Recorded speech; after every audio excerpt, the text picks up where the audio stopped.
नमस्कार, स्वागत है आपका आईटीबी न्यूज़ पर। अब कमर और कूल्हे के दर्द से राहत पाए, अपोलो लेकर आया है direct interior approach the hip replacement तकनीक।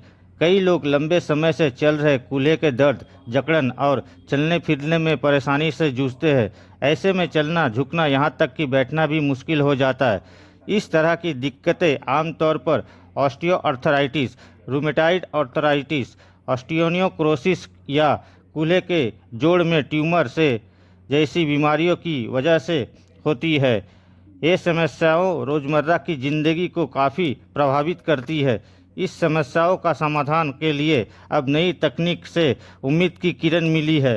डायरेक्ट इंटीरियर अप्रोच द यहाँ एक आधुनिक और मांसपेशियों को नुकसान ना पहुंचाने वाली हिप रिप्लेसमेंट सर्जरी की विधि है।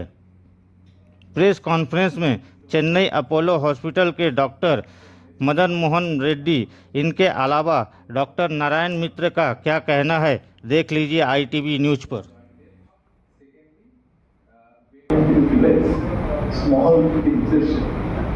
Basically namaste, Apollo hospital Chennai এর তরফ থেকে ডক্টর মদন মোহন রেড্ডি এই নতুন যে পদ্ধতি হিপ রিপ্লেসমেন্টের, সেটা হচ্ছে ডিরেক্ট অ্যান্টিরিয়ার অ্যাপ্রোচ।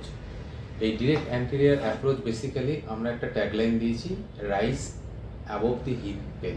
মানে আপনি যে মানে আপনার হিপ পেনের যে যন্ত্রণা, সেটা থেকে আপনি বেরিয়ে আসুন তাড়াতাড়ি। তার জন্য একটা অ্যাপ্রোচ নিয়ে এসেছি আমরা, সেটা হচ্ছে ডিএএ। কনভেনশনাল অ্যাপ্রোচ রয়েছে আমাদের হিপ রিপ্লেসমেন্টে, সেগুলো আমরা অনেক সময় করে থাকি। তাতে কি হয়, ব্লাড লস, সাথে হচ্ছে মাসেল ইনজুরি, এবং মানুষ অনেক দেরি করে নর্মাল সুস্থতায় আসে। হসপিটাল স্টেটা অনেকটা বেশি থাকে এবং বাইরে থেকে অনেক দিন থাকতে হয়। তো ডিএএ ব্যক্তিগতভাবে বলা যায় যে এটার খুব উন্নত মানের। এতে মাসেল প্রিজার্ভ করা হয় এবং যে ব্যক্তির যে হিপ রিপ্লেসমেন্ট হয় সেই তাড়াতাড়ি সুস্থ হয়ে ওঠে। দুদিন মাত্র হসপিটালে থাকতে, বাকি 4-5 দিন বাইরে থেকে, তারপর অটোমেটিকলি তারা ফিরে আসতে পারবে। স্যার, এই প্যাকেজটা সাধারণ মানুষরা বহন করতে পারে? হ্যাঁ, নর্মালি হিপ রিপ্লেসমেন্ট যেটা আমরা কাল বলছিলাম যে হিপ রিপ্লেসমেন্ট 3 লাখ যেমন একটা খরচ হয়, এটা সেম প্যাকেজেই রাখা হয়েছে। এটা অ্যাপ্রোচটা একটু ডিফারেন্ট করা হয়েছে যাতে মানুষের সুস্থতাটা আরো তাড়াতাড়ি আসে। আর বেসিক্যালি এই হিপ রিপ্লেসমেন্ট বা ডিএএ সব এজেই করা যাচ্ছে। সিলেকশন ডক্টর করছেন এবং টেস্টের মাধ্যমে। সব এজ বলতে বাচ্চা থেকে একদম বয়স্ক প্রবীণরা, অ্যাডাল্ট এজ থেকে শুরু করছি। আপনারা কোথা থেকে এই রোবোটিক সার্জারিটাকে শুরু করছেন? আপনাদের কোন? এটা বেসিক্যালি আমাদের চেন্নাই অ্যাপোলোতেই স্টার্ট হয়েছে। আস্তে আস্তে করে সমস্ত অ্যাপোলো শুরু করা হবে।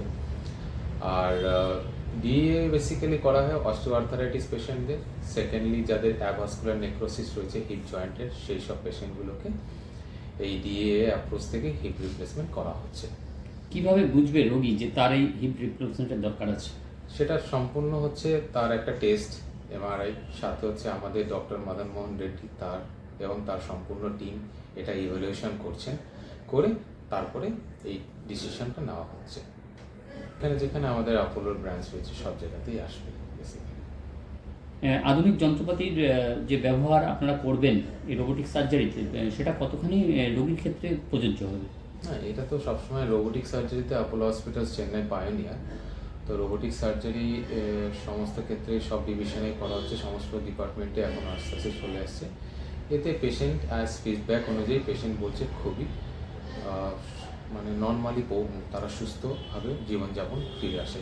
অনেক হাসপাতালই তো এই রোবোটিক সার্জারি এনেছে, কিন্তু আপনারা কতটা প্রস্তুতি নিয়ে আসছেন যেটা অন্যান্যদের থেকে বিট করে বেরিয়ে যেতে পারবেন? না, অলরেডি আমরা স্টার্ট করেছি।